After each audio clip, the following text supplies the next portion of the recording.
नमो विष्णुपादाय कृष्णपृष्ठाय भूतले श्रीमते भक्तिवेदांत स्वामिनीति नामिने नमस्ते सारस्वती देवे गौरवाणी प्रचारिणे निर्विशेष शून्यवादी पाश्चात्य देश तारिणे। हरे कृष्ण। শুধু ভক্তবৃন্দ, আপনাদের সকলকে ভক্তি শাস্ত্রের 102তম পাঠে স্বাগত। বর্তমানে আমরা ভক্তি শাস্ত্রের পঞ্চম মডিউল অর্থাৎ শ্রীমদ্ ভগবদ গীতার তৃতীয় অংশ বা জ্ঞান ষষ্ঠক নিয়ে আলোচনা করেছি এবং পূর্বের পাঠ থেকে আমরা ভগবদ গীতার অন্তিম অধ্যায় অর্থাৎ মোক্ষযোগ নিয়ে আলোচনা শুরু করেছি। আজকে এই অধ্যায়ের দ্বাদশ থেকে দ্বাবিংশতি এই 11টি শ্লোক নিয়ে আমরা আলোচনা করব। আমরা বর্তমানে ভগবদ গীতার যে অধ্যায়টি নিয়ে আলোচনা করছি, এখানে এসে শ্রীকৃষ্ণ তার সমস্ত উপদেশের সারাংশ প্রদান করেছেন এবং সেই উপদেশগুলিকে আমরা কয়েকটি প্রসঙ্গে ভাগ করে আলোচনা করছি, যার মধ্যে প্রথম প্রসঙ্গে যে দ্বাদশ শ্লোক ছিল সেই 12টি শ্লোকের মধ্যে 11টি শ্লোক আমরা পূর্বের পাঠে আলোচনা করেছি এবং সেখান থেকে আমরা এই সিদ্ধান্তও লাভ করেছি যে কর্মফলের বন্ধন থেকে মুক্ত থাকার জন্য কর্মের ফল ভোগের বাসনা ত্যাগ করাটাই হচ্ছে আসল কথা, কর্ম ত্যাগ করা নয়। আর এটাই হচ্ছে কর্মযোগের মূল রহস্য। আজকের পাঠে এই প্রসঙ্গের শেষ শ্লোক দিয়ে আমরা অর্থাৎ দ্বাদশ শ্লোক দিয়ে শুরু করব। এর ঠিক আগের শ্লোকে অর্থাৎ একাদশ শ্লোকে সেখানে কৃষ্ণ বলছিলেন যে একজন বদ্ধ জীবের পক্ষে সম্পূর্ণরূপে সমস্ত কর্ম ত্যাগ করা কখনোই সম্ভব নয়, তবে সে সমস্ত প্রকার কর্মের ফল ত্যাগ করে সে প্রকৃত ত্যাগী হতে পারে। এটা ছিল একাদশ শ্লোকের কনক্লুশন। কিন্তু এর আগে আবার সপ্তম শ্লোকে কৃষ্ণ বলেছিলেন যে নিত্যকর্ম কখনোই ত্যাগ করা উচিত নয়। তাহলে সিদ্ধান্ত কি দাঁড়ালো? যে নিত্যকর্ম কখনো ত্যাগ করা উচিত নয়, আর একটা মানুষ চাইলে সেটা ত্যাগ করতেও পারে না।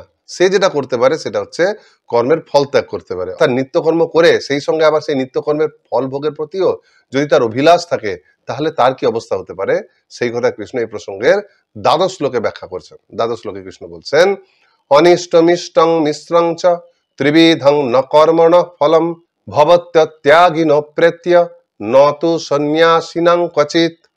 অনুবাদ: যারা কর্মফল ত্যাগ করেননি তাদের পক্ষে পরলোকে অনিষ্ট, ইষ্ট ও মিশ্র এই 3 প্রকার কর্মফল ভোগ করতে হয়, কিন্তু সন্ন্যাসীদের কখনো এই ধরনের ফল ভোগ করতে হয় না।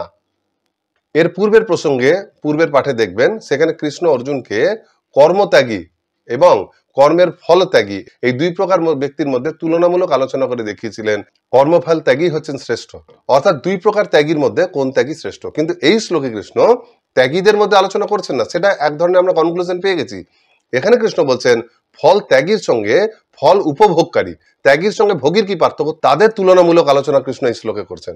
কৃষ্ণ এই শ্লোকে বলছেন ভবতি অত্যাগিনো প্রেত্য, অর্থাৎ অত্যাগী মানে যারা কর্মফল ভোগের বাসনা ত্যাগ করতে পারেননি, যারা সেটা ভোগ করতে চান, উপভোগ করতে চান, তাদের প্রেত্য অর্থাৎ এই দেহ ত্যাগ করার পর পরলোকে বা পরের জন্মে তাদের কি করতে হয়? 3 প্রকার ফল ভোগ করতে হয়, ইষ্ট, অনিষ্ট আর মিশ্র, অর্থাৎ অভিপ্রেত বা অনুকূল, অনভিপ্রেত বা প্রতিকূল এবং কিছু কিছু ফল। যেমন সকাম কর্মী যখন যে সমস্ত পুণ্য কর্ম সম্পন্ন করেন বা সৎকর্ম করেন, সেইগুলির জন্য পরলোকে তার সুখকর ফল বা ভালো ফল লাভ হয় বা উচ্চ লোকেও তার জন্ম হতে পারে। আবার তিনি যে সমস্ত পাপ কর্ম করেন বা কুকর্ম করেন সেগুলির জন্য তাকে প্রতিকূল ফল, খারাপ ফল বা ক্লেশ দেওয়া ফল ভোগ করতে হয়, নরক আদি নিম্ন লোকে তার গতি হতে পারে। অর্থাৎ সিদ্ধান্ত হচ্ছে কর্মফল ত্যাগ করতে না পারলে ব্যক্তিকে ভালো বা মন্দ যাই হোক না কেন কর্মের কোনো না কোনো ফল ভোগ করতেই হবে, অর্থাৎ কর্মবন্ধন থেকে সে মুক্তি লাভ করতে পারবে না। কিন্তু সেই সঙ্গে কৃষ্ণ এই কথাও বলছেন ন তু সন্ন্যাসী না ক্বচিৎ, অর্থাৎ সন্ন্যাসীদের কিন্তু এই ধরনের কর্মফল কখনোই ভোগ করতে হয় না। সন্ন্যাসীদের ইষ্ট, অনিষ্ট, মিশ্র কোনো ফলই ভোগ করতে হয় না। অর্থাৎ যারা ফলত্যাগী সন্ন্যাসী, যারা কর্মটা সম্পাদন করেন কিন্তু কল উপভোগের অভিলাষ ত্যাগ করে ফেলেছেন, তারা কিন্তু অচিরেই জড়বন্ধন থেকে মুক্তি লাভ করেন বা জড়জগতের ত্রিগুণ তাদেরকে আবদ্ধ করতে পারে না। এর পূর্বেই দেখুন কৃষ্ণ আমাদেরকে বুঝিয়েছেন যে সাত্বিক ত্যাগী হচ্ছে 3 প্রকার ত্যাগের মধ্যে সাত্বিক ত্যাগী হচ্ছে শ্রেষ্ঠ ত্যাগ, এবং সাত্বিক ত্যাগী অর্থাৎ যিনি কর্মের ফলাকাঙ্ক্ষা ত্যাগ করছেন তিনি হচ্ছেন প্রকৃত সন্ন্যাসী। আর সেই কথাটাই কৃষ্ণ এখানে কনফার্ম করছেন, নিশ্চিত করে দিচ্ছেন। কৃষ্ণ এখানে ত্যাগ এবং সন্ন্যাস 2টি শব্দই ব্যবহার করেছেন এবং এই 2টি শব্দ ব্যবহার করে তিনি এটাই বোঝাচ্ছেন যে প্রকৃত সন্ন্যাসী তিনি যিনি কর্ম ত্যাগ না করে কর্মের ফল ত্যাগ করেন, এবং সেই জন্যই তো তাকে পরলোকে ফল ভোগের বন্ধনে আবদ্ধ হতে হয় না। যদি সন্ন্যাসী বলতে কৃষ্ণ কর্মত্যাগীকে বোঝাতেন তাহলে তো ফল ভোগের কোনো প্রশ্নই উঠতো না। পূর্ব পাঠে আলোচনা অনুসারে যে সমস্ত সন্ন্যাসী রাজসিক বা তামসিক কারণে কর্তব্য কর্ম বা নিত্য কর্মকে ত্যাগ করে ফেলেন, অর্থাৎ কর্মফলের বদলে কর্মকেই ত্যাগ করেন, তারা কর্মের ফল ত্যাগ না করায় তারা কি করে জড়বন্ধন থেকে মুক্ত হতে পারেন? কারণ রাজসিক এবং তামসিক ত্যাগের ক্ষেত্রে ত্যাগী কেবলমাত্র কর্মটিকে ত্যাগ করে বিভিন্ন কারণে, তারা কখনোই কিন্তু কর্মের ফলভোগের আকাঙ্ক্ষা ত্যাগ করতে পারেন না। তাই কর্ম ত্যাগ করলেও অন্তরে যেহেতু ফলভোগের আকাঙ্ক্ষা থেকে যায়, তাই তারা কিন্তু বন্ধন মুক্ত হতে পারেন না। তাই এখানে এটা নিশ্চিত যে কৃষ্ণ এখানে সন্ন্যাসী বলতে সর্বকর্মের ফল ত্যাগকারী সাত্ত্বিক ত্যাগীর কথাই বলছেন, কারণ তিনি পরিষ্কার বলছেন তাকে কোনো প্রকার ফল ভোগ করতে হয় না, ন তু সন্ন্যাসী না কচিত। এইভাবে অষ্টাদশ অধ্যায় প্রথম 12টি শ্লোকে কর্মযোগের যে মূল সিদ্ধান্ত আরেকবার এখানে কৃষ্ণ রিপিট করছেন, সেটা এই শ্লোকের মাধ্যমে শেষ হচ্ছে। এরপর দ্বিতীয় প্রসঙ্গে কৃষ্ণ প্রবেশ করছেন, সেখানে ত্রয়োদশ থেকে অষ্টাদশ এই শ্লোকগুলিতে জ্ঞানের কথা বলা হয়েছে, যে ধরনের জ্ঞান বা মানসিকতা একজন কর্মযোগীকে কর্ম করেও কর্মের ফল থেকে মুক্ত থাকতে সাহায্য করে। তো সর্বপ্রথম এর মধ্যে ত্রয়োদশ শ্লোকে কৃষ্ণ বলছেন, পঞ্চৈতানি মহাবাহ কারণানি নিবোধমে সাংখ্যে কৃতান্তে প্রক্ত্যানি সিদ্ধয়ে সর্বকর্মণাম। অনুবাদ: হে মহাবীর, বেদান্ত শাস্ত্রের সিদ্ধান্তে সমস্ত কর্মের সিদ্ধির উদ্দেশ্যে এই 5টি কারণ নির্দিষ্ট হয়েছে, আমার থেকে তা অবগত হ। এবার এই শ্লোক থেকে কৃষ্ণ সাংখ্যের সাহায্যে কর্মের সাফল্যের কারণ বিশ্লেষণ করছেন। আমরা দেখবেন পূর্বে ঈশোপনিষদের প্রথম পাঠে আলোচনা করেছিলাম বৈদিক জ্ঞান চর্চার 6 প্রকার ভিন্ন ভিন্ন দর্শন বা ভিন্ন ভিন্ন পন্থা রয়েছে। সেগুলো হচ্ছে বৈশেষিক, ন্যায়, সাংখ্য, যোগ, মীমাংসা ও বেদান্ত, যার মধ্যে মীমাংসাকে পূর্ব মীমাংসা আর বেদান্তকে উত্তর মীমাংসা বলা হয়।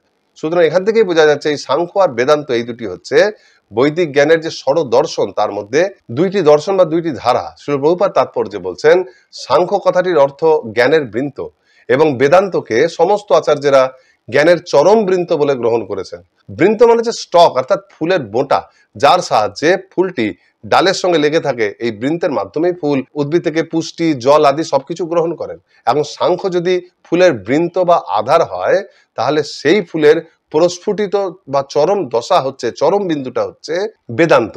তাই সাংখ্য এবং বেদান্ত দুটি ভিন্ন ভিন্ন দর্শন হলো, তারা কিন্তু পরস্পর সম্পর্কিত। বেদান্ত সাংখ্যের উপর ভিত্তি করে বিস্তৃত হয়, আর সাংখ্য বেদান্তের মতো বিস্তৃত না হলেও সে বেদান্তের বেশ বা ভূমি তৈরি করে। সাংখ্যের অতীন্দ্রিয় বা যে পরতাত্ত্বিক যে আলোচনাগুলি, যেগুলি জড়তত্ত্বের ঊর্ধ্বে, সেইগুলি কিন্তু বেদান্তেও গৃহীত হয়েছে। তবে সাংখ্যের সঙ্গে বেদান্তের মূল পার্থক্য হচ্ছে বেদান্ত সম্পূর্ণরূপে জড় বিষয় থেকে জড় বিষয়ের ঊর্ধ্বে গিয়ে পুরোপুরি চিৎ বিষয়ে বিস্তৃত হয়েছে, বা চিৎ বিষয়ে আলোচনায় হচ্ছে বেদান্তের মূল কথা। তো এইভাবে কৃষ্ণ এখানে কর্মের তত্ত্ব ব্যাখ্যা করার জন্য সাংখ্যের বিশ্লেষণের ব্যবহার করে বেদান্তের মূল তত্ত্বের বর্ণনা করছেন। কৃষ্ণ সাংখ্যযোগে সাংখ্যের দর্শন ব্যবহার করছেন, কিন্তু তার উদ্দেশ্য হচ্ছে বেদান্তের তত্ত্ব বর্ণনা। শ্রীল প্রভুপাদ ব্যাখ্যা করেছেন যে কর্মের 5 প্রকার কারণের মধ্যে পরমাত্মাই হচ্ছে প্রধান বা মূল কারণ, কেননা তার অধ্যক্ষতায় এবং তারই নিয়ন্ত্রণাধীনে বাকি সমস্ত কারণ বা শর্তগুলি সক্রিয় হয়, সবকিছু তার দ্বারাই নিয়ন্ত্রিত হয়। তাই আমাদের নিজে, অর্থাৎ বদ্ধ জীবাত্মার নিজেদেরকেই আমাদের কৃত সমস্ত কর্মের কর্তা, এবং সেই জন্য সেই কর্মের ফলভোক্তা রূপে যে ভ্রম রয়েছে, এই বিশ্লেষণের সাহায্যে কৃষ্ণ সেটা সংশোধন করে দিচ্ছেন এবং আমাদেরকে এই ভ্রম থেকে মুক্ত হওয়ার পথ দেখাচ্ছেন, যার ফলে আমরা সেই কর্মগুলি থেকে নিরাসক্ত হতে পারবো, তার ফলভোগের আকাঙ্ক্ষা থেকে মুক্ত হতে পারবো, এবং ওভারঅল জড়বন্ধন থেকে আমরা ধীরে ধীরে মুক্ত হতে পারবো। সেই জন্য কৃষ্ণ কর্মের এই নিগুড় বিশ্লেষণ এখানে করে দেখাচ্ছেন। এর পরবর্তী শ্লোকে, 4র্দশ শ্লোকে কৃষ্ণ এই বিশ্লেষণ করছেন। সেখানে কৃষ্ণ বলছেন, অধিষ্ঠানং তথা কর্তা করণং চ পৃথক বিধম বিবিধাশ্চ পৃথক চেষ্টা দৈবং চৈবাত্র পঞ্চকম। অনুবাদ: অধিষ্ঠান অর্থাৎ দেহ, কর্তা নানা প্রকার করণ অর্থাৎ ইন্দ্রিয় সমূহ, বিবিধ প্রয়াস এবং দৈব অর্থাৎ পরমাত্মা, এই 5টি হচ্ছে কারণ। এই শ্লোকে কৃষ্ণ যে কোনো কর্মে সম্পাদিত হওয়ার জন্য অপরিহার্য 5টি কারণের কথা উল্লেখ করেছেন। কৃষ্ণ সর্বপ্রথম উল্লেখ করেছেন অধিষ্ঠানম, অর্থাৎ যার মাধ্যমে কর্মটি সম্পাদিত হচ্ছে, অর্থাৎ বদ্ধ জীবের যে বর্তমান যে জড় দেহ, যে দেহের মধ্যে অবস্থান করছি, এই দেহটাই হচ্ছে কর্মের অধিষ্ঠান, কারণ দেহের মাধ্যমেই কর্মটা সম্পাদিত হচ্ছে। উদাহরণস্বরূপ মনে করুন, কোনো গৃহিণী বা কোনো ভক্ত মহিলা, কোনো মাতাজি, তিনি কৃষ্ণের জন্য সুস্বাদু পুরি, সবজি, হালুয়া, পরমান্ন ইত্যাদি রন্ধন করতে চাইছেন। তিনি মূলত কৃষ্ণের নিত্য দাস এবং প্রকৃত স্বরূপে তিনি একজন জীবাত্মা হলেও এই জড় শরীরের সঙ্গে যদিও তার কোনো সম্পর্ক নেই, তথাপি বর্তমানে কিন্তু তিনি এই জড় শরীরের মধ্যেই অবস্থান করছেন, এবং সেই কারণে তিনি তার জড় শরীরটিকে ব্যবহার করেই কর্মগুলো করছেন। তার এই জড় শরীরটা না থাকলে এই কর্মটা সম্পাদন সম্ভব হবে না। সেই জন্য তার এই দেহটা হচ্ছে কর্মের অধিষ্ঠান। সেটা 5টা কারণের একটা কারণ। এখন আমরা যদি অন্য কোনো উদাহরণও দেখি, এই যেমন মনে করুন এখনই এই মুহূর্তে আপনারা ইউটিউবের মাধ্যমে এই পাঠটা শ্রবণ করছেন। এখন মনে হবে যে শোনার জন্য যে আমার গোটা দেহটাতে প্রয়োজন হচ্ছে না, আমি খালি কান খুলে রাখলেই তো শুনতে পাচ্ছি, পুরো ভিডিওটা চোখ দিয়ে না দেখলেও চলবে। কিন্তু একটু বিচার করুন, যদি আপনার কান সুস্থও থাকে কিন্তু আপনার যে শরীর সুস্থ না থাকে, মাথা ব্যথা করে বা জ্বর আসে বা শরীরে অন্য কোনো রোগ আসে, তাহলে আপনি কানে পরিষ্কার শুনতে পারলেও আপনার পক্ষে বসে বসে পুরো পাঠটা শোনা কিন্তু অত্যন্ত কষ্টকর বা একরকম অসম্ভব হয়ে পড়বে। সেই জন্য আমাদের যে কোনো কর্ম করতে গেলে তাতে শরীরের যতটুকু অংশই লাগুক না কেন, সম্পূর্ণ শরীরটা সুস্থ থাকা বা অ্যাক্টিভ স্টেটে থাকাটা অত্যন্ত জরুরি। তো প্রথম কারণ হচ্ছে অধিষ্ঠান। দ্বিতীয়, কৃষ্ণ বলছেন কর্তা। শ্রীল প্রভুপাদ শাস্ত্র প্রমাণের দ্বারা ব্যাখ্যা করছেন যে জীবাত্মাই হচ্ছে কর্তা। সে বদ্ধ অবস্থায় মিথ্যা অহংকারের বশে সে মনের সঙ্গে নিজেকে গুলিয়ে ফেলে। সে যেই জড় দেহ এবং মন থেকে পৃথক সেটা সে ভুলে যায় এবং তাই মনের সঙ্গে একাত্মীভূত হয়ে সে কিছু জড় কর্ম সম্পাদন করার বাসনা করে। আর সে বাসনা করে বলে সমস্ত কর্মের প্রক্রিয়ার সূত্রপাত ঘটে। সেই জন্য সেই কর্তা, যদিও কর্মটা দেহের মাধ্যমে সম্পাদিত হয়। যেমন আগের উদাহরণটির ক্ষেত্রে ওই মাতাজির মধ্যে কৃষ্ণকে নানাবিধ উপাদেয় পদ রন্ধন করে তাকে ভোগ অর্পণ করার একটা বাসনা জেগেছে বলে কিন্তু এই সমস্ত কিছু রন্ধন প্রক্রিয়ার কর্মটা শুরু হয়ে গেছে। যেই মুহূর্তে তিনি তার ওই শরীরে আর থাকবেন না, এই দেহ থেকে মুক্ত হয়ে যাবেন, সেই সময় কিন্তু দেহটা অর্থাৎ অধিষ্ঠান পড়ে থাকলো সে কিন্তু কোনো রকম কার্য সম্পাদন করতে পারবে না। তাই কর্তা হচ্ছে দ্বিতীয় অপরিহার্য কারণ। এবং তৃতীয় অপরিহার্য কারণ হচ্ছে কৃষ্ণ বলছেন করণং চ পৃথক বিধম, অর্থাৎ নানা প্রকার করণ বা ইন্দ্রিয় সমূহ যেগুলির মাধ্যমে দেহ কর্ম সম্পাদন করে। শ্রীল প্রভুপাদ বলছেন এই ইন্দ্রিয়গুলি হচ্ছে দেহের মাধ্যমে কর্ম সম্পাদন করার যন্ত্র। যেমন এই উদাহরণটিতেই দেখুন, যে মাতাজি কৃষ্ণের জন্য ভোগ প্রস্তুত করছেন তিনি কিন্তু রন্ধন করছেন তার দুই হাতের সাহায্যে। শুধু তাই নয়, সেই সঙ্গে তার দুই চোখ, তার বুদ্ধি, স্মৃতি, এই সব কিছুরও কিন্তু সাহায্য নিচ্ছেন। যদি তার হাত, পা, চোখ এগুলো না থাকতো, তার পুরো মাত্রায় যদি ইচ্ছাও থাকতো, তাহলে কিন্তু হাত আর চোখের সাহায্য না নিয়ে তিনি কিন্তু এইভাবে ভোগ রন্ধন করতে পারতেন না। তাই করণও হচ্ছে অন্যতম কারণ।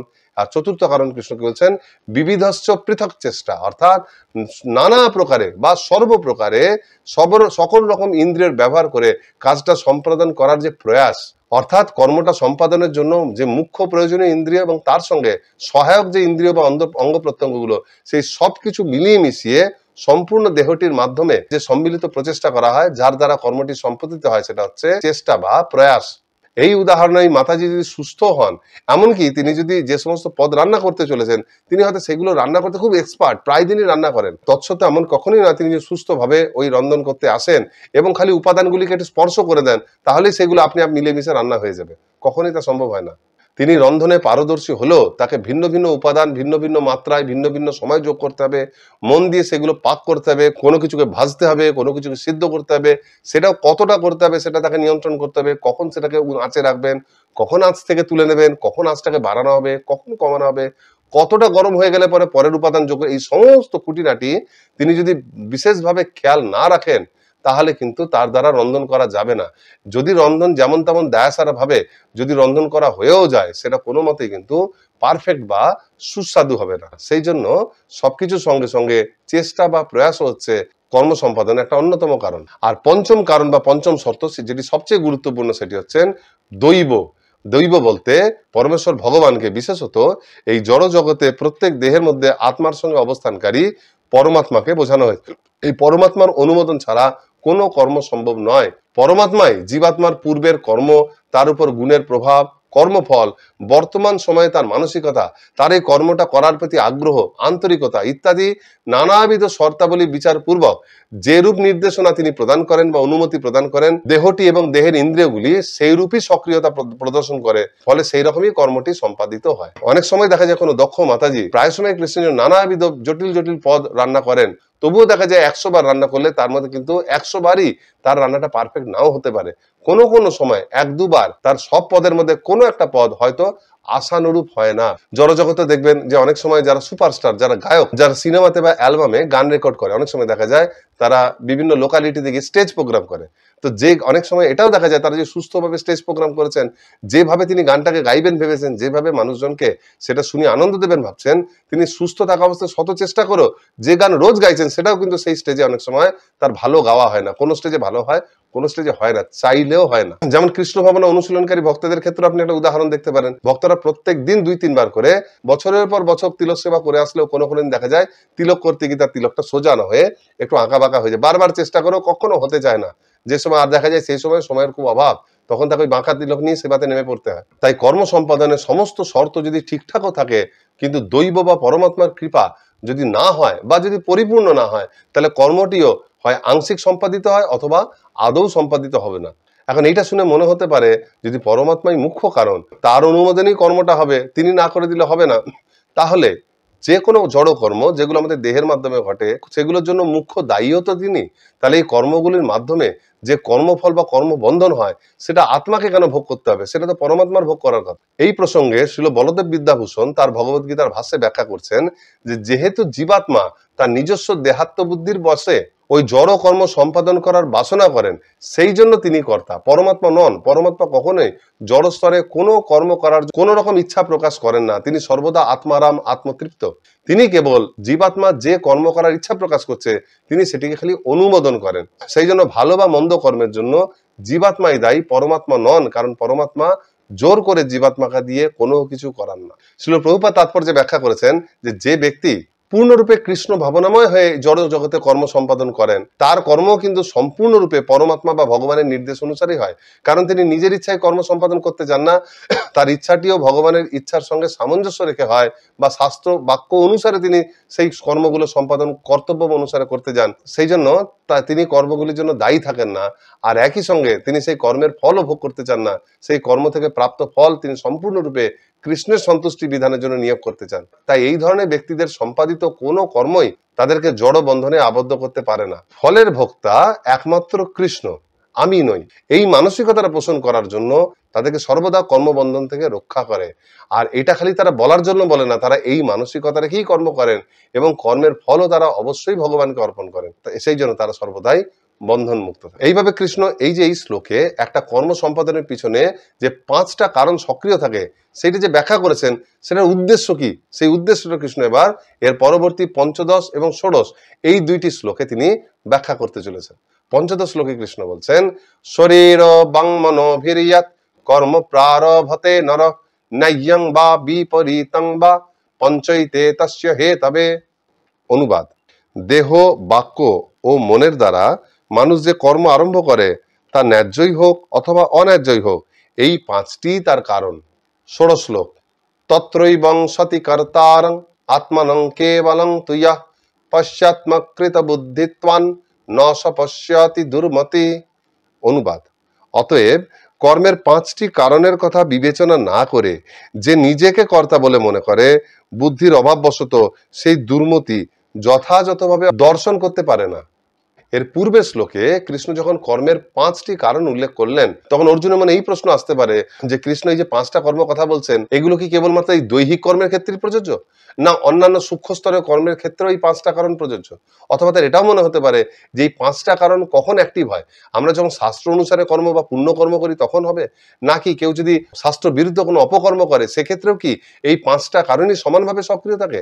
এই সমস্ত ধরনের প্রশ্নের উত্তর কৃষ্ণ এই 2টি শ্লোকের মাধ্যমে পরিষ্কার করে দিচ্ছেন। কৃষ্ণ এই শ্লোকে সমস্ত প্রকার জড় কর্মকে 3টি মূল ভাগে বিভক্ত করছেন। তিনি বলছেন শরীর বাং মনোভি, অর্থাৎ শরীরের দ্বারা কৃতকর্ম মানে দেহের দ্বারা, মানে এই দেহ এবং দেহের ইন্দ্রিয়গুলি দ্বারা সম্পাদিত স্থূল কর্ম। 2 হচ্ছে বাং, অর্থাৎ বাক্য বা বাণীর দ্বারা কৃতকর্ম, এবং মনোভি অর্থাৎ মানসিকভাবে মনন বা চিন্তনের দ্বারা কৃত সূক্ষ্ম কর্ম। জড় স্তরে একজন বদ্ধ জীব যে কোনো কর্মই করুক না কেন, তার কর্মটি এই 3টির মধ্যে কোনো একটির হয়, অথবা এই 3টির এক বা একাধিকের সমন্বয়ে সাধিত হয়। কিন্তু এবার এই 3টি কর্ম সেই কর্তা কি কারণে কর্মটি করতে চলেছেন, অর্থাৎ কর্মের উদ্দেশ্য এবং কর্মের ভিত্তি বা আধার কি, তার উপর নির্ভর করে 2 রকম হয়। যদি কর্মটি শাস্ত্রসম্মত হয়, শাস্ত্র যেরকম বলা আছে সেই বিধিনিষেধ মেনে যদি সেই কর্মটি করা হয়, তাহলে সেটা ন্যায্য কর্ম হবে বা শাস্ত্রসম্মত কর্ম। আবার যদি মানুষ শাস্ত্র বিধি নিষেধ উপেক্ষা করে, সেগুলি উল্লঙ্ঘন করে নিজের মনের দ্বারা প্রভাবিত হয়ে এই কর্মগুলি সাধন করে, তাহলে একই কর্ম শাস্ত্রকে উপেক্ষা করার জন্য অন্যায় কর্ম বা অন্যায্য কর্ম বলে পরিগণিত হবে। আর কৃষ্ণ এখানে বলছে উভয় ক্ষেত্রে কার্যটি ন্যায্যই হোক বা অন্যায্যই হোক, সেই কার্যটি সম্পাদিত হওয়ার জন্য এর আগের শ্লোকে কৃষ্ণ যে 5 প্রকার কারণের কথা বলেছেন, 5টিরই সক্রিয়তা অত্যাবশ্যক। সেই জন্য কৃষ্ণ বলছেন পঞ্চৈতে তস্য হে, তবে এই পাঁচটি তার হেতু, পাঁচটার একটা বাদ গেলে পরে কর্মটি সম্পাদিত হবে না। অর্থাৎ কোন প্রকার কর্মই জীবাত্মা কেবলমাত্র নিজের ক্ষমতায় যে আমি সম্পাদন করবো, আমি একাই কর্তা, এইভাবে সে করতে পারে না। তাকে আরো চারটি শর্তের উপর অবশ্যই নির্ভর করতে হয়। কিন্তু তবুও যদি কোনো ব্যক্তি নিজকৃত কর্মের সমস্ত ক্রেডিট যদি নিজেকে ভাবে, সে যদি মনে করে আমি হচ্ছি কর্তা, আমি চাইছি বলে সবকিছু হচ্ছে, তো কৃষ্ণ বলছে সেটা তার নির্বুদ্ধিতার পরিচয়। এই জন্য কৃষ্ণ দুটো শব্দ ব্যবহার করছেন, অকৃত বুদ্ধি, দুর্মতি। অকৃত বুদ্ধি মানে যার বুদ্ধি নেই, অর্থাৎ বুদ্ধির অভাব। আর দুর্মতি, দূর মানে হচ্ছে যে ভালো বুদ্ধি নেই, মানে খারাপ বুদ্ধি, অথবা তার বুদ্ধির অভাব রয়েছে। অর্থাৎ এক কথায় কৃষ্ণ বোঝাচ্ছেন এই ধরনের ব্যক্তির যথেষ্ট বুদ্ধি নেই, বা বুদ্ধি থাকলেও বুদ্ধিটা দিগ্ভ্রান্ত হয়ে গেছে, ভ্রমিত বুদ্ধি। একমাত্র সেই ব্যক্তি নিজেকে সমস্ত কর্তের কর্তা বলে মনে করতে পারে। এই একই কথা কৃষ্ণ কর্মযোগে 3য় অধ্যায়ের 27 সংখ্য শ্লোকে বলছিলেন, প্রকৃতে ক্রিয়মাণানি গুণৈ কর্মণি সর্বস্ব অহংকার ও বিমূঢ়াত্মা কর্তা অহমিতি মন্যতে। এবং সেইখানে কৃষ্ণ এই জড় জগতে প্রকৃতি 3 গুণের প্রভাবে কোনো জীবাত্মা যখন বাধ্য হয়ে কোনো কর্ম সম্পাদন করে, তো সেই কৃতকর্মের জন্য যেই ব্যক্তি নিজেকে একমাত্র কর্তা বলে ভাবে, এই ধরনের চিন্তা ভাবনাকারীকে কৃষ্ণ কি বলছেন, অহংকার ও বিমূঢ়াত্মা, এই জড় অহংকারের ফলে, মিথ্যা অহংকারের ফলে এই বদ্ধ জীব বিমূঢ় হয়ে গেছে। বিমূঢ় মানে বিশেষভাবে মূঢ় বা মহামূর্খ। আর তার এই মহামূর্খামির কারণ কি, অহংকার বিমূঢ়াত্মা, জড় দেহগত যে পরিচয়, এই মিথ্যা অহংকারই হচ্ছে এই বিমূঢ়তার বা মহামূর্খামির মূল কারণ। সুতরাং এখান থেকে সহজেই সিদ্ধান্ত করা যায় যে যে কোনো কর্মের ক্ষেত্রে যখন আমরা নিজেকে কারণ বলে চিহ্নিত করব, তখনই আমাদের জড় বন্ধন বৃদ্ধি পাবে। কারণ সেই ক্ষেত্রে ব্যক্তির মনে হবে যে আমি যখন কর্মটির কারণ, অর্থাৎ আমি কর্মটির নিয়ন্তা, অর্থাৎ এক কথায় ওই কর্মটির জন্য আমি হচ্ছে ঈশ্বর। সুতরাং ওই কর্মটা থেকে যে ফল উৎপন্ন হবে, ভালো মন্দ যাই হোক না কেন, আমি সেই ফলের ন্যায্য অধিকারী এবং আমি সেই ফলের ভোক্তা। আর এই ভোক্তার মনোভাবই তাকে জড় বন্ধনে আবদ্ধ করবে। এই কথাটাই কৃষ্ণ দৈবাসুর সম্পদ বিভাগ যোগে 4র্থ শ্লোকে আসুরিক মনোভাব রূপে চিহ্নিত করেছিলেন। ঠিক একই ধরনের মনোভাবকে সেখানে কৃষ্ণ বলছিলেন, ঈশ্বর অহং অহং ভোগী সিদ্ধ অহং বলবান সুখী। যে অসুরেরা নিজেকে কৃতকর্মের নিয়ন্তা বলে মনে করে, ঈশ্বর বলে মনে করে, যে আমি যে সমস্ত কর্ম হয় সেগুলো আমি কন্ট্রোল করে, আমি হচ্ছি সেগুলোর ঈশ্বর, আমি সেই জন্য আমি হচ্ছি সেগুলি ভোক্তা, আমি সর্বশক্তিমান, আমি ভোগী সেগুলো। এইভাবে আসরিক ব্যক্তিরা এইরকম চিন্তা ভাবনা রাখার জন্য ভ্রমিত হন। এই অধ্যায়ে কৃষ্ণ বেদান্ত দর্শনের ব্যবহার করে সেই জিনিসটা কিন্তু পুনরায় আমাদের সামনে প্রতিপন্ন করছেন, যে নিজেকে কর্তা বলে মনে করাটা, নিজেকে সমস্ত সম্পাদিত কর্মের মূল কারণ ভাবাটা মূর্খামি, মহামূর্খামি। এটা আসরিক মনোবৃত্তি এবং বন্ধনের মূল কারণ। এটা শুনতে তো ঠিক লাগবে, কিন্তু কখনো কখনো আমাদেরও মনে হয় যে কিন্তু কিছু কাজ তো সরাসরি আমার দ্বারাই হচ্ছে। যেমন এই মুহূর্তে আমি ভক্তি শাস্ত্রীর পাঠ রেকর্ড করছি, সুতরাং আমার তো মনে হতে পারে যে এই আমি বলছি বলেই তো আপনারা সেটা পাচ্ছেন, বা আপনারাও স্বয়ং এই যে সেটা দর্শন ও শ্রবণ করছেন। এখন আপনারা যদি এই কাজটা না করে ঘুমাতে চলে যেতেন, তাহলে তো এই কাজটা হতো না। তাহলে এই প্রবচনটা দেওয়ার জন্য কি আমি মেন কর্তা নই? বা এটা শ্রবণ যে আপনারা করছেন, আপনারাও কি এই কর্মটার মেন কর্তা নন? এখন উত্তর হচ্ছে না। প্রত্যেকটা জীবাত্মা, আমি হই, আপনি হন, বা যেই হোক না কেন, কোনো একটা কর্ম করার যে বাসনা তার মধ্যে রয়েছে, সেটা অবশ্যই একটা কারণ। সেটা তো কৃষ্ণ বলেছেন যে কর্তাকেও একটা কারণ বলছেন, কিন্তু সেটাই একমাত্র কারণ না, সেটা হচ্ছে প্রারম্ভিক কারণ। তার মধ্যে যে ইচ্ছাটা হয়েছে বলে বাকি জিনিসটা হচ্ছে। এখন আমার মধ্যে যদি পাঠ দেওয়ার ইচ্ছাও থাকে, কিন্তু আমার দেহ যদি অসুস্থ হয়, আমার স্মৃতি যদি দুর্বল হয়ে যায়, বলবার সময় আমার যদি সেগুলি মনে না পড়ে, বা সব ঠিক থাকলেও বাকরুদ্ধ হয়ে যায়, এমনকি এই ক্লাসটা রেকর্ড করার জন্য যে সমস্ত যন্ত্রপাতি, ইন্টারনেট আদি, এই সমস্ত যা কিছু আমরা সফটওয়্যার বা হার্ডওয়্যার ব্যবহার করছি, এই যন্ত্রপাতিগুলোর কোনো একটা যদি ঠিকমতো কাজ না করে, কোনো একটা কিছু গোলমাল করলে কিন্তু আমি চেয়েও এই পাঠটা প্রদান করতে সমর্থ হব না। সেই একই জিনিস শ্রবণ এবং দর্শন করার ক্ষেত্রে আপনাদের ক্ষেত্রেও প্রযোজ্য। আপনারা শ্রবণ দর্শন করতে চেয়েছেন বলে শ্রবণের কাজটা শুরু হয়েছে, কিন্তু পুরো কাজটাই বাকি 4টে কারণের সাহায্যেই আপনারা সম্পন্ন করছেন, সেগুলি ছাড়া শ্রবণ সম্ভব নয়। তাই আমরা প্রত্যেকেই আমাদের কৃতকর্মের প্রারম্ভিক বা সূত্রপাতকারী কর্তা হলেও একটা কারণ হলো সেটা সম্পন্ন করার জন্য আমাদের আরো 4টে কারণের উপর নির্ভর করতেই হয়। এমনকি এটা ভাবাও ভুল যে ঠিক আছে 5টা কারণের মধ্যে আমি একটা, কিন্তু আমি হচ্ছে মুখ্য কারণ, বাকি 4টে হচ্ছে আনুষঙ্গিক কারণ। এটা ভাবা ভুল। এইরকম চিন্তা ভাবনারও মূলতা বা আসরিক দর্শনেরই একটা পরিচয়, এবং এটা বন্ধন সৃষ্টিকারী। সেই জন্য তো শিল প্রভুপাদ তার তাৎপর্য এই 5টা কারণের মধ্যে কর্মক্ষেত্র, কর্তা, চেষ্টা আর ইন্দ্রিয় সমূহ বা করণ, এই 4টেকে তিনি কিন্তু জড় কারণ রূপে চিহ্নিত করছেন। কিন্তু সেই সঙ্গে পরমাত্মা বা দৈবকে তিনি বলছেন পরম নিমিত্ত বা পরম কারণ। কারণ খালি কর্মটি সম্পাদনের জন্য না, বাকি 4টে কারণে সক্রিয়তার জন্য প্রত্যেকেই পরমাত্মা বা দৈবের উপর নির্ভরশীল। তাই নিত্যকর্ম বা কর্তব্যকর্ম ত্যাগ না করে সেই সমস্ত কর্ম সম্পাদন করে তার ফল ত্যাগ করার জন্য, যেটা এর পূর্বের প্রসঙ্গের মূল সিদ্ধান্ত ছিল, সেইটা করার জন্য, অর্থাৎ এক কথায় সাত্ত্বিক ত্যাগ করার জন্য এই ধরনের বিশেষ দর্শনটা যে পরমাত্মাই হচ্ছেন মুখ্য কারণ, এই দর্শনটা থাকা অত্যন্ত আবশ্যক। কর্মের নিমিত্ত বা হেতু সম্বন্ধে এই ধরনের যদি স্পষ্ট ধারণা থাকে, তবেই সেই ব্যক্তি বা সেই জীব অহংকার মুক্ত হয়ে সমস্ত কর্মফল এবং জড় বন্ধন থেকে ধীরে ধীরে মুক্ত হয়ে যেতে পারেন। এবং এই কথাটাই কৃষ্ণ এবার পরবর্তী শ্লোক অর্থাৎ সপ্তদশ শ্লোকে ব্যাখ্যা করছেন। এখানে কৃষ্ণ বলছেন, ইয়স্য নাহংকৃতো ভাব বুদ্ধির ইয়স্য ন লিপ্যতে হত্বাপি স ইমাং লোকান নহন্তি ন নিবধ্যতে। অনুবাদ: যার অহংকারের ভাব নেই এবং যার বুদ্ধি কর্মফলে লিপ্ত হয় না, তিনি এই সমস্ত প্রাণীকে হত্যা করা সত্ত্বেও প্রকৃতপক্ষে হত্যা করেন না এবং হত্যার কর্মফলে আবদ্ধ হন না। এই শ্লোকটিতে কৃষ্ণ অর্জুনের ব্যক্তিগত যে পার্টিকুলার নির্দিষ্ট সমস্যা, তার পরিপ্রেক্ষিতে সরাসরি উপদেশ দিচ্ছেন। দেখুন, অর্জুন দ্বন্দ্বে ছিলেন যে তার পক্ষে যুদ্ধ করাটা উচিত না যুদ্ধ ত্যাগ করা উচিত, এবং কৃষ্ণ অলরেডি কর্ম অংশে তাকে বুঝিয়েছেন যে যুদ্ধ তার কর্তব্য কর্ম, সেটিকে পরিত্যাগ না করে তার ফল ভোগের মানসিকতা ত্যাগ করা উচিত। এবং সেই জিনিসটাই কৃষ্ণ তাকে আরেকবার বোঝাচ্ছেন। সেই যুদ্ধের পরিপ্রেক্ষিতে ওই জন্য কৃষ্ণ এই শ্লোকটা বলছেন যে কিভাবে যুদ্ধ করলে পরে সেটা যুদ্ধকারী ব্যক্তির জড় বন্ধন ঘটায় না। এখানে কৃষ্ণ দুটো শব্দ উল্লেখ করছেন, একটা হচ্ছে নাহংকৃত ভাব, আর একটা বুদ্ধির যস্য নলিপ্যতে। নাহংকৃত ভাব অর্থাৎ অহংকার ভাব ত্যাগ করে, মানে আমি কর্মটির কর্তা, এই কর্মটা আমার দ্বারাই সাধিত হচ্ছে, আমি এই কর্মটা নিয়ন্ত্রা, এই ধরনের চিন্তা ভাবনা ত্যাগ করা উচিত। আর বুদ্ধি যস্য নলিপ্যতে, মানে কর্মফলে বা কর্মফলের বাসনা থেকে তার বুদ্ধিকে মুক্ত থাকতে হবে। শুধুতে এই বুদ্ধিটা রাখলে হবে না, যেই কর্মটা করলে এইরকম ফল হতে পারে, তাহলে আমি সেই ফলটা ভোগ করতে পারবো বা আমার লাভ হবে বা ক্ষতি হবে, এই ধরনের বিচার বিবেচনা থেকে তার বুদ্ধিকে মুক্ত থাকতে হবে। তো এইরকম চিন্তা ভাবনা নিয়ে যদি অর্জুন যুদ্ধ করে, এই দুটি বৈশিষ্ট্য যদি তার মধ্যে থাকে, তাহলে তিনি এই যুদ্ধ করেও হত্যা করেও কিন্তু হত্যার কোনো অপরাধ তাকে বহন করতে হবে না বা কোনো বন্ধন তার হবে না। এখন প্রশ্ন আসবে, তাহলে এই শ্লোকটা কি মানুষকে অবাধে যুদ্ধ করার বা হত্যা করার ছাড়পত্র দিচ্ছে? এখন হতে পারে এই শ্লোক পড়ে কোনো ব্যক্তি যদি নিজের আহারের জন্য, শিকারের ইন্দ্রিয় তৃপ্তির জন্য যে পশু পাখি অন্যান্য প্রাণী বধ করতে শুরু করে, বা সে যদি কোনো অন্য কোনো মানুষকে যদি খুন করে ফেলে, কিন্তু সেই সঙ্গে সে যদি এটাও স্বীকার করে যে আমি কর্তা নই, আমি খালি এটা চেয়েছি, কিন্তু তার সঙ্গে আরো 4টি ফ্যাক্টর বা কারণ অ্যাক্টিভেট হয়েছে এবং তার মধ্যে মূল হচ্ছে পরমাত্মা, তাই কর্মটা কেবলমাত্র আমার দ্বারা সাধিত হয়নি, সুতরাং এর কর্মফলের ভোক্তা আমি নই, এই কর্মের যে ফল অর্থাৎ পাপের যে খারাপ ফল হয়, এই ফলও আমি ভোগ করব না। এটা কি কাজ দেবে? উত্তর হচ্ছে কখনোই নয়। কারণ দেখুন, দুটো ভাবে এটা বোঝা যায়। প্রথমত, কেবলমাত্র মুখের কথায় কিছু আসে যায় না। যান্ত্রিক ভাবে তোতা পাখির মতো কোনো মুখস্থ করা জিনিস মনে কোনো ভাবনা নিয়ে বলে দিলে পরে তার কোনো গুরুত্ব নেই। কৃষ্ণ এখানে নিরহংকারীর মানসিকতা প্রস্তুত করতে বলেছেন। তিনি যে কোনো কর্ম করার ক্ষেত্রে ব্যক্তির মধ্যে অহংকারহীনতার একটা ভাব রাখতে বলছেন, অর্থাৎ সেই ব্যক্তিকে তার জীবনের সমস্ত ক্ষেত্রে, তার দ্বারা সম্পাদিত সকল কর্মের ক্ষেত্রে তার নিজেকে অকর্তা বলে উপলব্ধি করতে হবে। এইটা কৃষ্ণ চাইছেন।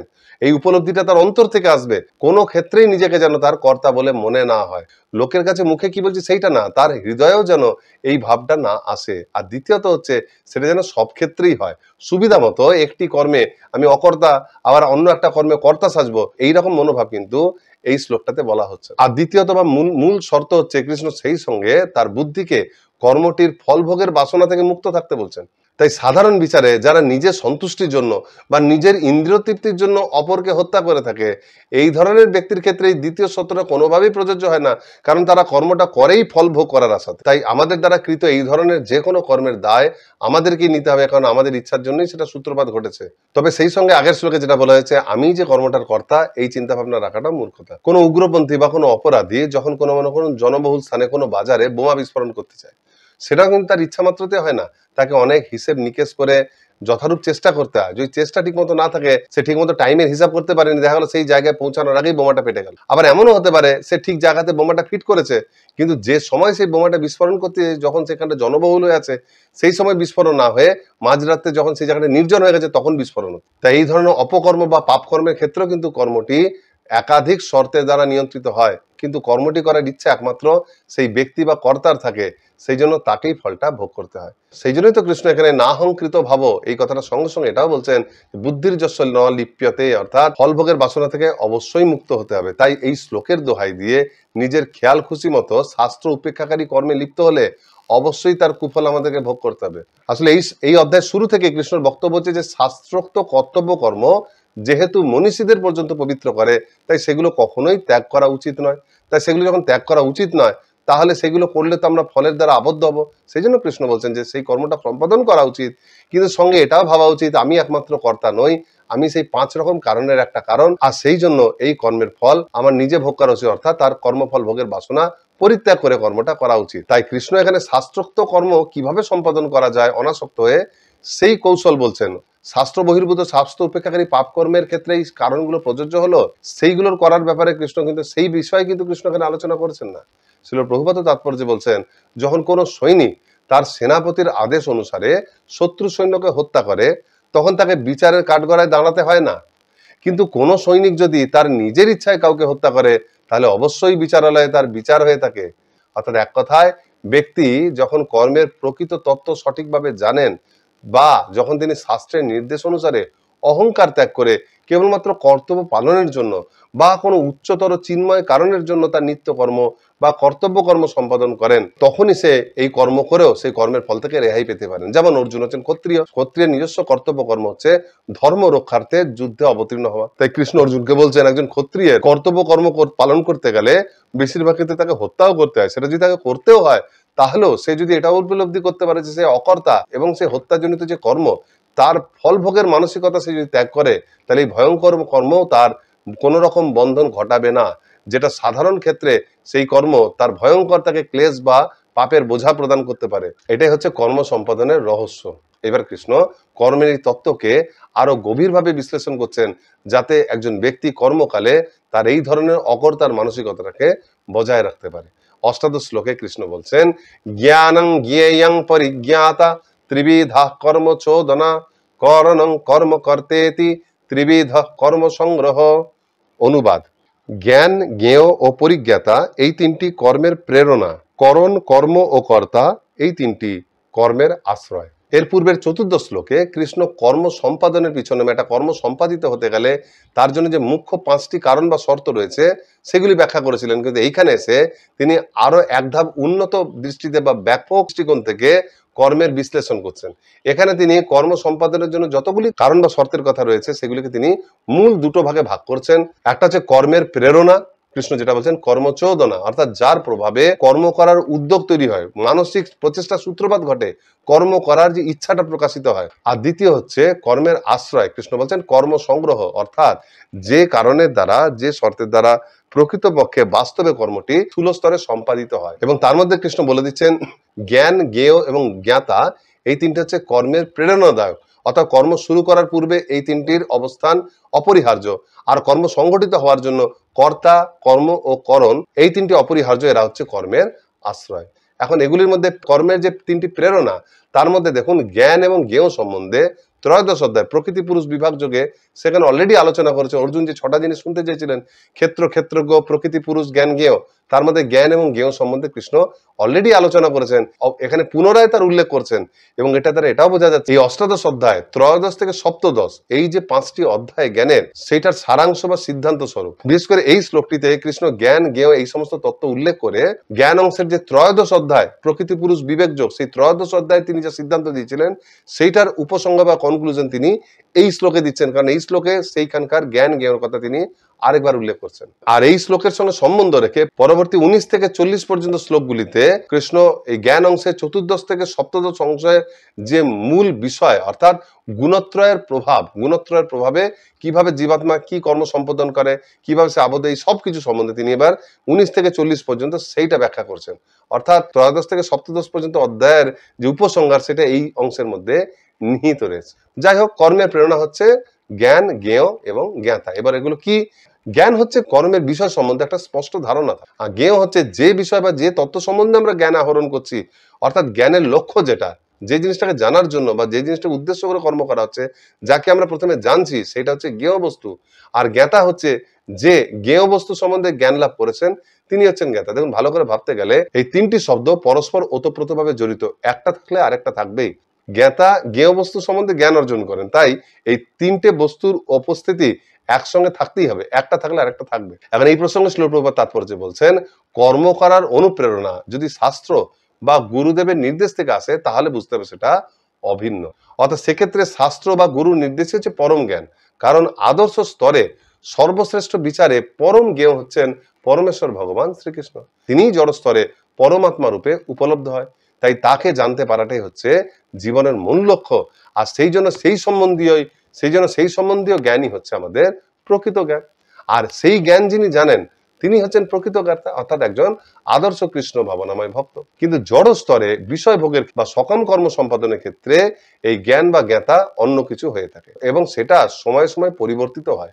উদাহরণস্বরূপ দেখুন, একজন ইঞ্জিনিয়ারিং ছাত্র, সে সফটওয়্যার ইঞ্জিনিয়ারিং নিয়ে পড়াশোনা করছে, কিন্তু যখন সে পড়াশোনা করে তাদের মধ্যে অধিকাংশই দেখা যায় যে বিষয়টা নিয়ে পড়ছে সেই বিষয়ে পাণ্ডিত্য করাটা কিন্তু তার জীবনের উদ্দেশ্য নয়। সেই বিষয়ে সবকিছু সে খুঁটিনাটি ভাবে জানতে চায় না, সে সেইগুলো জানতে চায় যেগুলো তার পরীক্ষায় আসবে। অর্থাৎ ওই বিষয়টি পড়ে সবচেয়ে বেশি নম্বর বা মার্কস নিয়ে আসাটাই তার হচ্ছে উদ্দেশ্য, এবং সেই মার্কসটা আবার সবকিছু নয়।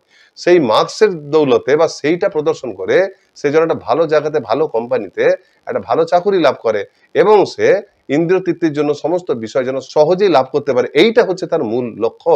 সেই জন্য সেই ইঞ্জিনিয়ারিং এর জ্ঞানটা তার জন্য প্রকৃত জ্ঞান, আর সফটওয়্যার ইঞ্জিনিয়ারিংটাই তার প্রকৃত জ্ঞেয় বস্তু নয়। তার প্রকৃত জ্ঞেয় বস্তু হচ্ছে কিভাবে সফটওয়্যার ইঞ্জিনিয়ারিং পড়াশোনা করে সেইটার দ্বারা পরীক্ষায় বেশি নম্বর এনে তার মাধ্যমে একটা ভালো জীবিকা অর্জন করা যায়। অর্থাৎ ইঞ্জিনিয়ারিং এর মাধ্যমে সমাজে প্রতিষ্ঠিত হওয়ার কৌশলটাই হচ্ছে তার কাছে জ্ঞেয় বস্তু, বা এক কথায় বিষয়ভোগী হচ্ছে তার কাছে জ্ঞেয়। সেই জন্য জড় কর্মের ক্ষেত্রে জ্ঞান ও জ্ঞেয় কর্মভেদে বা সময় ভেদে পরিবর্তিত হয়ে যায়। যাই হোক, এগুলো হচ্ছে কর্মের প্রেরণা।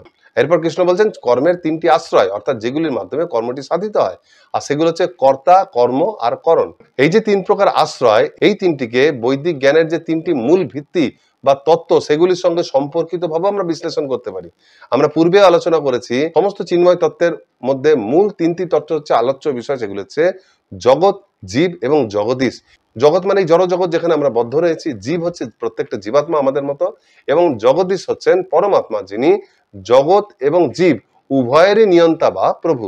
এর পূর্বে প্রকৃতি পুরুষ বিবেক যোগ অর্থাৎ ত্রয়োদশ অধ্যায় কিন্তু কৃষ্ণ এই তিনটে তত্ত্বের সাপেক্ষে আলোচনা করেছেন, যেটা আমরা পূর্বে আলোচনা করে নিয়েছি। এখন আমরা কর্মের তিনটে আশ্রয়কে এই তিনটের সঙ্গে সম্বন্ধিত ভাবে আলোচনা করতে পারি। দেখুন, জীব প্রথম কর্মের বাসনা করে, আর জগতীশ পরমাত্মা রূপে সেটা অনুমোদন করেন। সেই কারণে জগৎ বা দেহ এবং পরিবেশ সেই অনুসারে সক্রিয় হয় এবং কর্মটি সম্পাদিত হয়।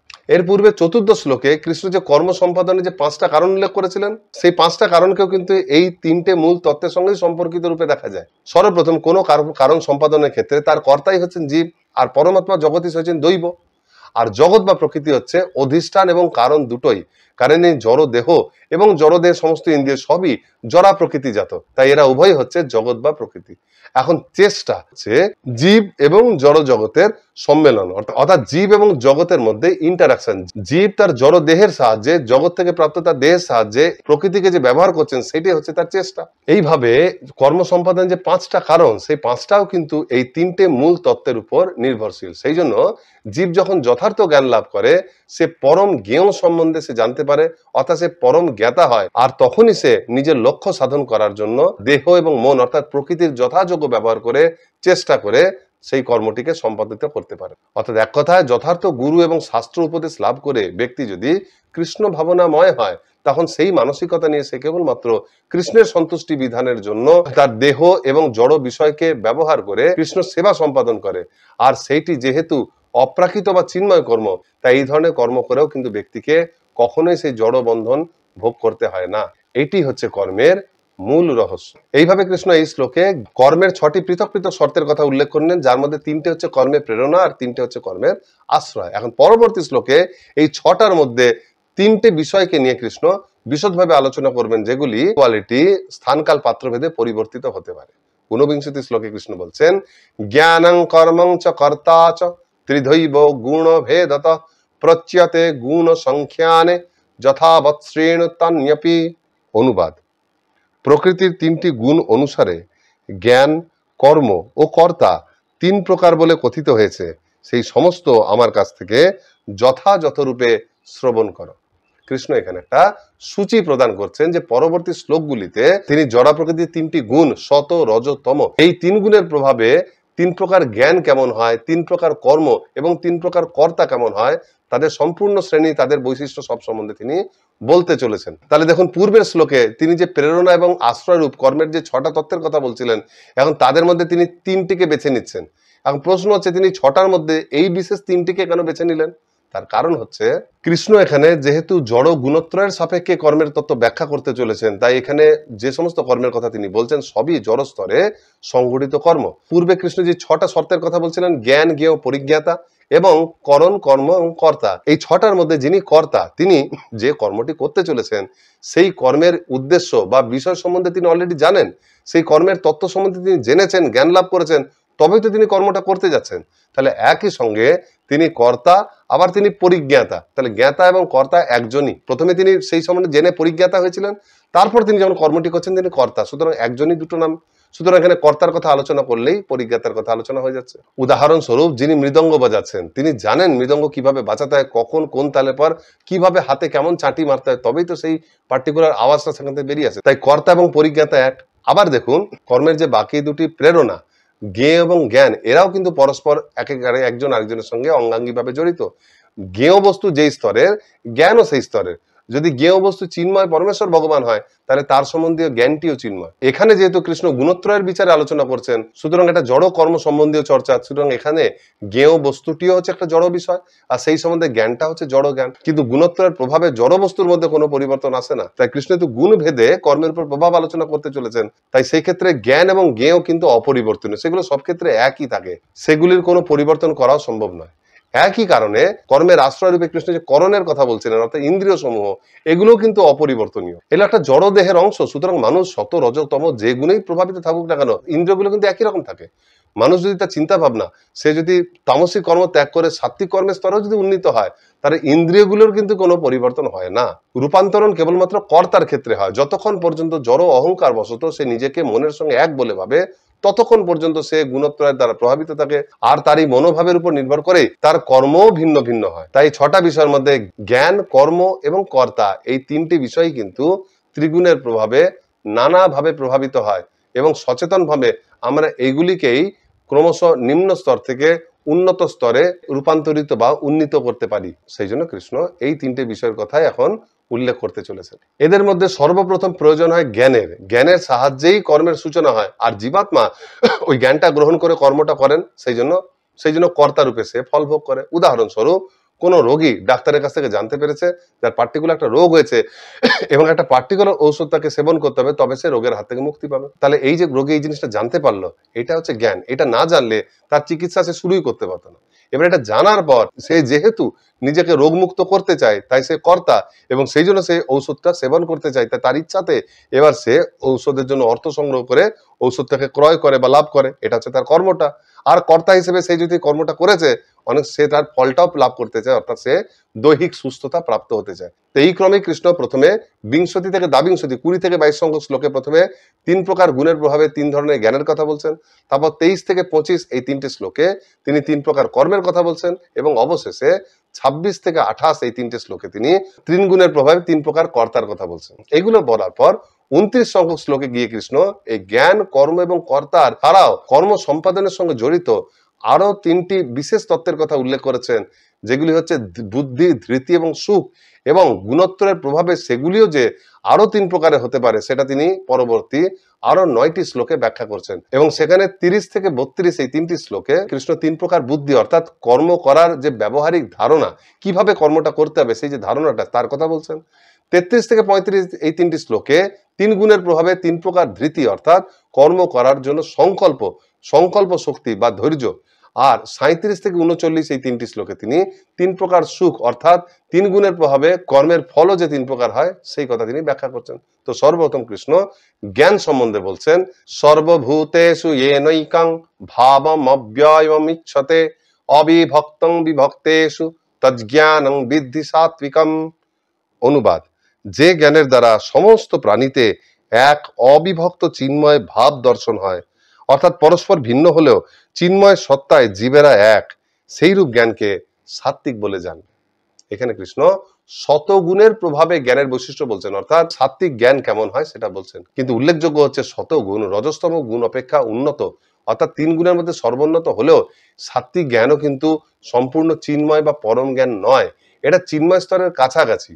কৃষ্ণ নিজেই 4র্দশ অধ্যায় গুণত্রয় বিভাগ যোগে 9ম শ্লোকে বলছেন, সত্যং সুখে সঞ্জয়তি, অর্থাৎ সত্যগুণও কিন্তু জীবকে সুখের দ্বারা এই জড়বন্ধনে আবদ্ধ করে রাখে। সুতরাং সাত্বিক জ্ঞানও মানুষকে কিন্তু জড় বন্ধন থেকে সম্পূর্ণরূপে মুক্ত করতে পারে না। তবে এই জ্ঞানের ব্যবহারের দ্বারা একজন কর্তা দেহগত সংকীর্ণ চিন্তা ভাবনার ঊর্ধ্বে যেতে সক্ষম হয়, কিন্তু একেবারে শুদ্ধ সত্য না হওয়ার জন্য সে কেবলমাত্র জড় বৈচিত্র্যের অনিত্যতাটাকে উপলব্ধি করতে পারে। কিন্তু তখনও পর্যন্ত এই জড় বৈচিত্র্যের ঊর্ধ্বে যারা চিৎ বৈচিত্র্য রয়েছে, যারই বিকৃত প্রতিফলন রূপ এই জড় বৈচিত্র্য, সেই সম্বন্ধীয় তার কোনো ধারণা থাকে না। সেই জন্য চিন্ময় জ্ঞানের অভাবে কেবলমাত্র সাত্ত্বিক জ্ঞানপ্রাপ্ত কর্তা সবকিছুতে সকল দেহে এক প্রকার জড় বৈচিত্র্যবিহীন নির্বিশেষ নির্গুণ একটা অদ্বৈত ভাব চারিদিকে দেখতে পায়। উদাহরণস্বরূপ দেখুন, সাধারণ মানুষ যখন কাউকে দেখে তখন সে স্ত্রী না পুরুষ, বাঙালি না ভারতীয়, না বিদেশি, না মানুষ না পশু, সবসময় কিন্তু তাকে এই দৃষ্টিতে তার পার্থক্য নিরূপণ করে এবং সেই অনুসারে তার সঙ্গে আচরণ করে বা এই পার্থক্যের জ্ঞান দিয়ে তারা কর্মটা সাধন করে। কিন্তু সাত্ত্বিক জ্ঞানের দ্বারা প্রভাবিত ব্যক্তি এই সমস্ত বাহ্যিক দেহগত বৈচিত্র্যকে গুরুত্বই দেয় না। সে কিন্তু যাকেই দর্শন করুক তাদের সকলের অন্তরে ক্রিয়াশীল আত্মাকে বা দেহের যে চালিকা শক্তি তাকে উপলব্ধি করে, এবং যেহেতু সেই আত্মা সবার মধ্যে একই বৈশিষ্ট্যযুক্ত বা একই স্তরের, সেই জন্য সে সবার মধ্যে একই ভাব দর্শন করেন। সেটাই কৃষ্ণ বলছেন, একং ভাবম অব্যয়ং ইক্ষতে। প্রত্যেক দেহের মধ্যে একই রকম চিন্ময় গুণ বিশিষ্ট সে আত্মাকে দর্শন করে বা প্রকৃত কথায় উপলব্ধি করে। এখানে উল্লেখযোগ্য অংশটা হচ্ছে কৃষ্ণ বলছেন ভাবম অব্যয়ম, অর্থাৎ এই যে সবার মধ্যে সে সমান ভাব দেখে, এই ভাবটা কিন্তু চিন্ময় ভাব, অব্যয়, সেই জন্যই বিনষ্ট হয় না। কারণ জাগতিক স্তরে যে কোনো জিনিস কিন্তু অনিত্য। উদাহরণস্বরূপ অনেক সময় দেখে মানুষেরা বিভিন্ন সময় ভাবে যে আমরা সকল বাঙালি, আমরা হচ্ছে এক প্রাণ, আমাদের একই রকম মানসিকতা, বা সমস্ত ভারতীয় এক, বা অনেকে আরো উপরে গিয়ে ভাবে সবার উপরে মানুষ হতো, সমস্ত মানুষের মধ্যে এক ভাব। এই সমস্ত ভাবই, এই ধরনের যে ঐক্যের ধারণা, এটা শ্রুতিমধুর এবং উন্নত মনে হলো, এটা কিন্তু চিন্ময় বুদ্ধিদাত নয়। কারণ এই ধরনের একতার পিছনে তাদের জড় দেহগত একটা মিল আছে। যেমন বাঙালি হওয়া বা ভারতীয় হওয়া বা মানুষ হওয়া, এদের মধ্যে পরস্পরের মধ্যে মিল আছে। মানুষেরও প্রত্যেক মানুষের দেহ মন একই রকম, সেই জন্য প্রত্যেকের ভালো খারাপ বোধ এক, সবার সুখ দুঃখের আবেগও এক, আমার যেমন কষ্ট হয় তাদেরও তেমন কষ্ট হয়। এই ধরনের চিন্তা ভাবনা রেখে তারা এই ঐক্যটা বিচার করে। সেই জন্য এগুলো সবই জড় বা অনিত্য দেহ নির্ভর ধারণা, এগুলো কিন্তু সাত্ত্বিক জ্ঞান নয়। কৃষ্ণ এখানে একং ভাবম অব্যয়ং বলতে বোঝাচ্ছেন সাত্ত্বিক ভাবের প্রভাবে ব্যক্তি সমস্ত জীবের দেহের মধ্যে মিল বা অমিল সবকিছুর ঊর্ধ্বে গিয়ে প্রত্যেকের মধ্যে ক্রিয়াশীল আত্মা বা ভগবানের যে পরাশক্তি তাকে উপলব্ধি করার কথা বলছেন। আর এখানে কৃষ্ণ সেই সঙ্গে কি বলছেন, অবিভক্তং বিভক্তেষু। সাত্ত্বিক জ্ঞানপ্রাপ্ত ব্যক্তি সমস্ত প্রকার অনিত্য জড়রূপের পিছনে ক্রিয়াশীল সেই একই প্রকার শক্তিকে দর্শন করেন। এখন এই সাত্ত্বিক জ্ঞান যে সর্বদা সঠিক গুরু পরম্পরা বা প্রামাণিক শাস্ত্র থেকেই লাভ হবে তাও নয়। অনেক সময় বাস্তবিক জীবনের অভিজ্ঞতা বা মানসিক চিন্তা ভাবনা থেকেও কিন্তু মানুষ কিছুটা তার উপলব্ধি করতে পারে। তাই তার যাদের যথেষ্ট শাস্ত্রীয় চিন্ময় জ্ঞান নেই, তারা যদি প্রাথমিক স্তরে কেবলমাত্র সাত্ত্বিক জ্ঞান উপলব্ধি করে, তাহলে সেই ক্ষেত্রে জীবাত্মা নিজস্ব যে চিৎ বৈশিষ্ট্য এবং আত্মার যে একটা নিত্য চিৎ ব্যক্তিত্ব রয়েছে সেই সম্বন্ধে তার ধারণা থাকে না। এমনকি আত্মা শব্দটা ব্যবহার করলেও আত্মা সম্বন্ধে তাদের কোনো স্পষ্ট ধারণাও থাকে না।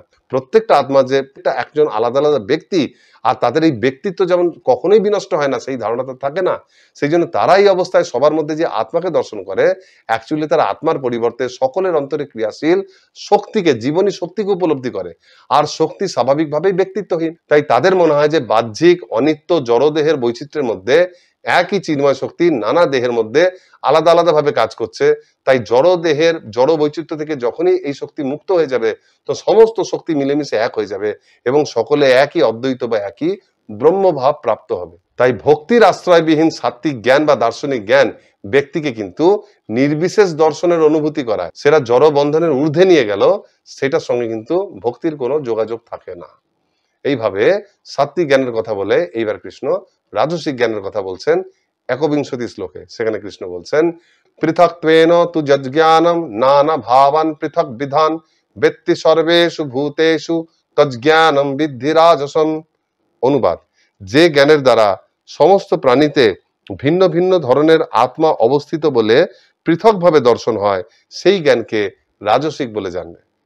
সাত্ত্বিক জ্ঞানের প্রভাবে ব্যক্তি সকল জীবের অন্তরস্থ যে চেতনা শক্তি বা আত্মাকে কিছুটা উপলব্ধি করে। সেই জন্য সে জড় দেহগত সমস্ত অনিত্য অস্তিত্বের ঊর্ধ্বে সকল জীবের নিত্য উপস্থিতি বা নিত্য স্থায়িত্ব বুঝতে সক্ষম হয়। কিন্তু রাজসিক জ্ঞান সীমিত স্তরে কাজ করে। সেই জন্য কৃষ্ণ এখানে বলছেন যে তু যজ জ্ঞানম। তু শব্দের অর্থ কিন্তু। কৃষ্ণ বলছেন যে সাত্ত্বিক জ্ঞানের সঙ্গে এর কিন্তু পার্থক্য আছে, এটা কিন্তু সাত্ত্বিক গুণের মতো নয়। রাজসিক ব্যক্তি কি হয়, ভিন্ন ভিন্ন জীবের অন্তরে ভিন্ন ভিন্ন ধরনের ভাব, অর্থাৎ নানা প্রকার জীবের মধ্যে সে নানা প্রকারের আত্মা বা চেতনার উৎস রয়েছে, এইরকম একটা ধারণা তার মধ্যে সক্রিয় থাকে। এখন প্রশ্ন হচ্ছে, সে যে বলছে নানা প্রকার জীব, বিভিন্ন রকমের জীবকে সে ভিন্ন ভিন্ন বলে কি করে চিহ্নিত করছে? অবশ্যই সে তাদের দেহগত পার্থক্যকেই সে লক্ষ্য করছে।